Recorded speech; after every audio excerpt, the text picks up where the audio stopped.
አማራ ክልል ላይ ከሚታወሱ ታሪኮች ውስጥ አንድ ሰኔ 15 የሚባል መጥፎ ታሪክ አለንና እንዴት ነበር የሚያስታውሱት? ለምንድን ነው የተከሰተው ብለው ያስባሉ? እርስዎ ደግሞ ከለውጥ ማግስት ስለነበረ ከኢትዮጵያ ፖለቲካም ጋር ያለው ተጽዕኖ ቀላል የሚባል አይደለምና እንዲሁም ደግሞ አሁን የአማራ ክልል ያለበት ሁኔታ ምን የሚታወቅ ነው። ለአሁን ላለበት ሁኔታ አስተዋጽኦስ ያበረከተ ነበር ብለን መውሰድ እንችል ይሆን? የሰኔ 15ቱ ክስተት መነሻው አድርጌ የምወስደው ቤዚክሊ ከሁለት ጉዳዮች የሚመነጭ ይመስለኛል። አንደኛው ስሁት ግምገማ ነው። አንድ ነገር ለማሳካት የምትሰራው ግምገማ በበቂ ዳታ ላይ በበቂ ኢንፎርሜሽን ላይ ያልተመሰረተ ከሆነ ጉጉት ይቀድምና መሻት ይፈጥንና ወደዚያ ለማድረስ የሚገባህን መንገድ በትክክል ዲዛይን ሳታደርግ ጥፋት ታመጣለህና ስሁት ግምገማ አንዱ ችግር ይመስለኛል። ይሄ እዛ ላይ በቃ ሳይሆን ከዛ በኋላም በተደጋጋሚ የምናየው ችግር ነው። ሁለተኛው ችግር በሁለት እግር ማነከስ ነው።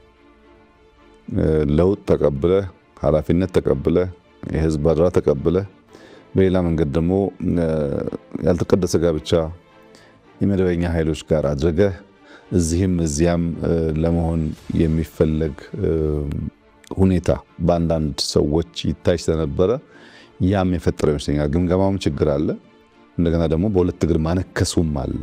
እዚህ ተቀምጦ እዚያ ሆኖ ደግሞ እዚህ የመሻቱ ፍላጎት የተቀላቀሉ ነገሮች አሉ። በአንድ መንግስት ወይም በአንድ ፓርቲ እቅድ የሚመራ ስብስብ ሳይሆን እቅዱን ከተለያየ ሶርስ የሚወስድ ኃይል ያለበት ግን በጋራ የሚነጋገር የሚሰበሰብ የሚወያይ በዛ ሂደት ውስጥ ደግሞ ጥፋት ሊያመጣ የሚችል ክስተት ሆኗል።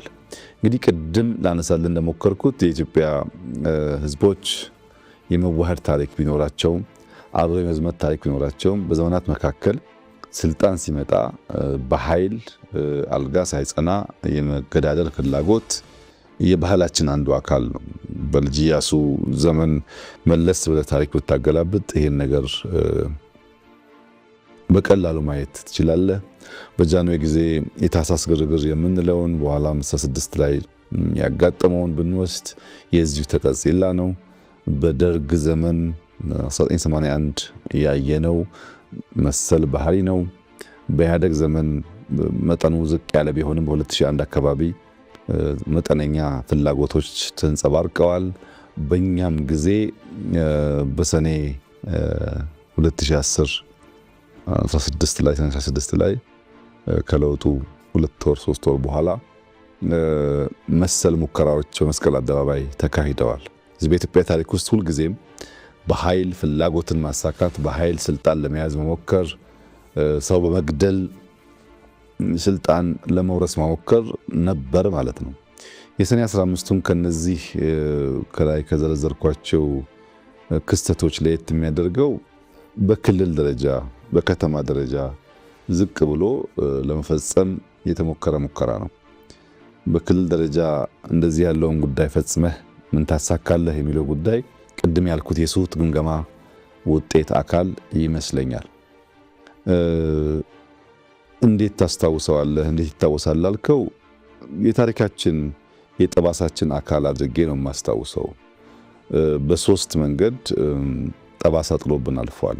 አንደኛው ባጣናቸው ግለሰቦች የለውጥ ኃይል የቼንጅ ኤጀንትስ የሚባሉ በለውጥ ውስጥ ከፍተኛ ሚና ያላቸውን ሰዎች ያሳጣ ክስተት ነው። ለምሳሌ ዶክተር አምባቸውን ብትወስድ 2003 ጀምሮ ንግግር እናደርግ ነበር ካልኩ ሰዎች አንዱ ነው።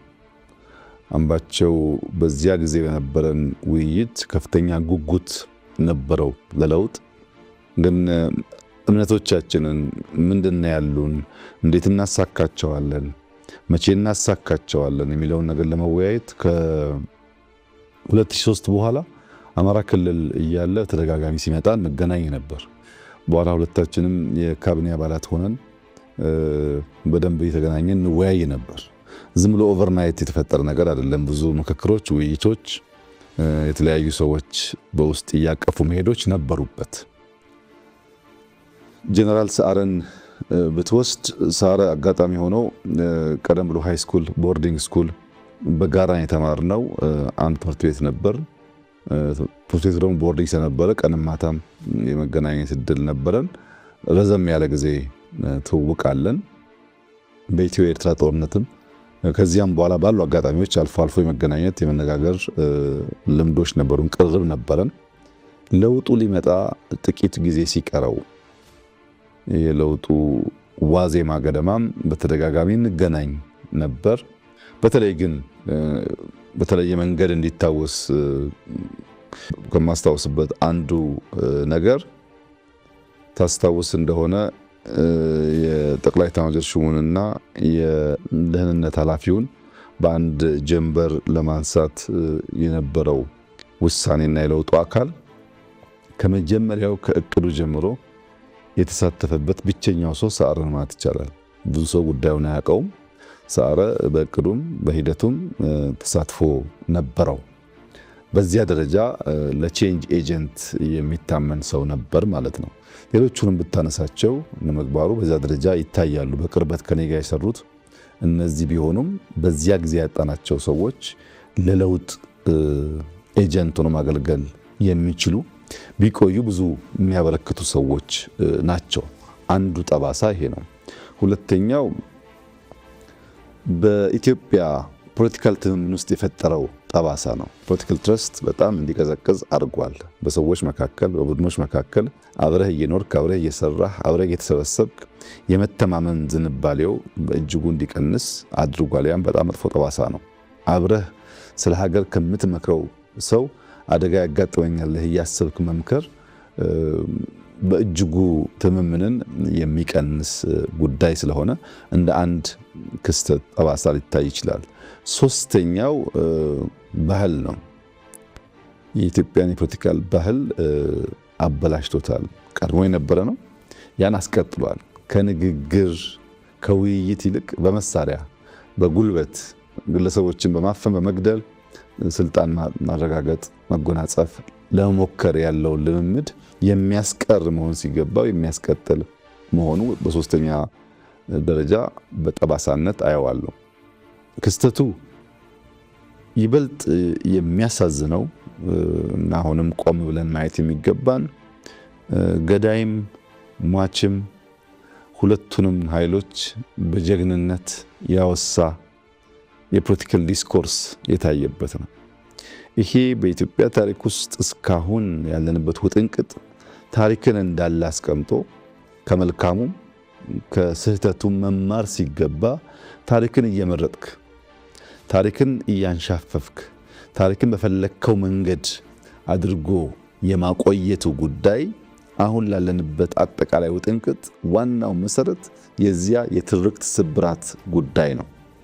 አሁን እዚህ እንደዋዛ በብሔርተኝነት ስሜት በአውራጃዊነት ስሜት ታሪኩን አንሻፈን ብንጽፍ ብንናገር ነገ ልጆቻችን ዋጋ ሊከፍሉበት የሚችሉ ጉዳይ እንደሆነ ማሰብ አለመቻል ደግሞ ያሳዝነኛል። ይሄ ጉዳይ እንዳለ ታሪኩን አስቀምጠህ ከተቀመጠው ታሪክ ተነስተህ በሚኖር ትንተና የፈለከውን ነገር ወደ ቀኝ ወደ ግራ ወስደህ መማር ትችላለህ። ታሪኩን ማዛባት ግን እምብዛም ጠቃሚ አይደለም። ዛሬ ብቻ ሳይሆን ነገም ዋጋ ያስከፍላል፣ ትውልድ ዋጋ ይከፍልበታል። እኛ በህይወት እያለን የምናውቀውን ጉዳይ በተንሸዋረረ ታሪክ አረዳድ ተረድተን የምናስቀምጥ ከሆነ እኛ በማንኖርበት ሰዓት የሚኖረው ትውልድ ደግሞ እንዴት አድርጎ እንደሚወስደው አሁን ባለው የኢትዮጵያ ታሪክ መመልከት ትችላለህ። አሁን ያለው የኢትዮጵያ ታሪክ የዚህ የተንሸዋረረ የፖለቲካል ኢንትሪግ ውጤት ነው። አብዛኛው ታሪክን እንዳለ በትክክለኛው መንገድ ማስቀመጥ ሳይሆን አዛብተን በማስቀመጣችን ምክንያት የሚፈጠር ችግር ነው። ከዚያም ሻገር ሲል የፖለቲካ ሴራ ተንታኞች መጠቀሚያም ሆኗል። ታስታውስ ከሆነ እለቱ ቅዳሜ ነበር፣ ዊኬንድ ነበር። ማምሻ ላይ ነበረ ይሄ ጉዳይ የተፈጠረው እና እኔ እዚህ ቢሮ ቆይቼ ከቢሮ ስወጣ መረጃ የሰማሁት እና ለሚዲያ ምን ነገር አለበት የሚል ሐሳብ መጥቶ የሚዲያ አካላት ይጠሩ ብለን ፋና፣ ኢቢሲ፣ አሚኮ ተጠርተው ነበር። የሰጠሁበትን ቦታ እስከዛሬ አስታውሰዋለሁ እኔ። ነገር ግን ፋናና ኢቢሲ ምናልባትም ዊኬንድ ስለሆነ ምሽትም ስለነበረ ስንጠራቸው በዚያ ፍጥነት አልመጡልም። አሚኮ ግን ጎረቤት ነው፣ እዚያ 4 ኪሎ ነው መስሪያ ቤቱ። መኪናም ላይ ያስፈልገው ይችላል። እዚሁ ስለሆነ ልክ ጥሪው ሲደረግ ወዲያው አሚኮ መጣ። አሚኮ መጥቶ የተወሰነ ደቂቃ ጠበቅን እነዚያ ቢደርሱ ብለን ዘገዩብን እና መጨረሻ የመጣው ሐሳብ ምንም እኮ ችግር የለውም አሚኮ ወስዶ ለሁሉም ሊያከፋፍል ስለሚችል ለአሚኮ ይሰጥ ተብሎ ምሽት ላይ ነው እኔ ቤት ነው ለአሚኮ ሰጠሁኝ። በኋላ ግን ባህር ዳር ላይ ሆኖ መግለጫ ሰጠ ወደሚል የሴራ ትንታኔ ተቀይሯል። እንደዚህ ያለው ከእውነት የተፋታ ለዛሬም ለነገም የማይበጅ ውስጥህ እያወቀ የሚሸነገር የሚዋሽ ነገር ጥፋት ብቻ ነው የሚያመጣውና ያ ክስተት ከመነሾ የሚሳካ ነው። ከመነሾ አንድ ግብ የሚያሟላ ነው ባትልም እንደ ጥቁር ጠባሳ የሚወሰድ መጥፎ ክስተት ነው ብዬ ነው የማየው።